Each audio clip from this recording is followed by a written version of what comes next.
Everybody knew her because she had long red curly hair.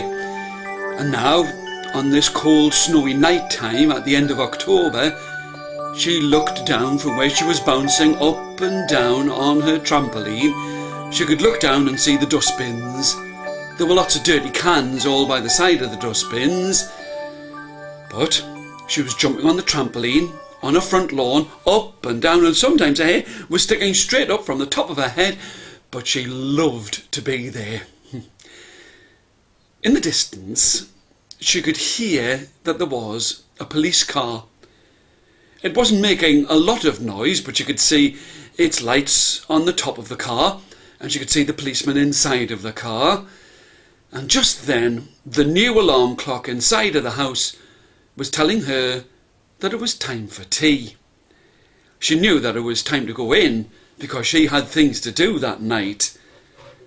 But as she was bouncing up just one last time, she looked and she saw that there was a devil. An angry devil, a little angry devil that was creeping this way and that in amongst all of the bushes. She was frightened that the police car hadn't seen the devil. She was frightened that the little angry devil might get knocked down by the police car. So she started to shout, but as soon as she started to shout, the farmer's new green tractor started up, chugga chugga chugga chugga chugga chugga chugga. So no matter how loud she shouted, the police car wouldn't hear her. Now, this girl was used to singing. She had her own microphone inside of her own room, and she would sing all of the time.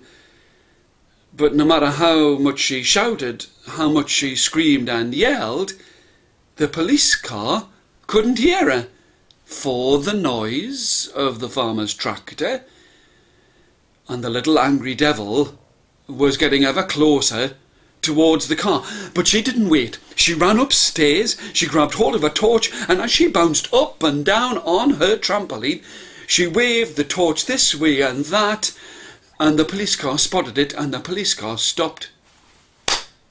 Straight in the street. It stopped. It was then that they could see the angry little devil. "What are you doing?" said the policeman.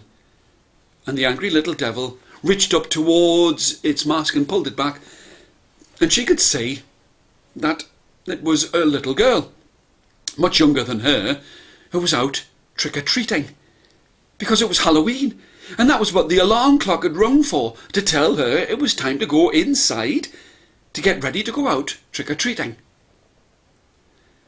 This girl, she was pleased that she'd stopped the little girl from getting caught by the police car, being knocked down. But up in one of the trees, in all of the trees, there was an owl. And the owl had been watching everything that had gone on. And as this girl went out dressed like a large angry devil, ready to go out trick-or-treating, the owl hooted, "You, clever girl, you!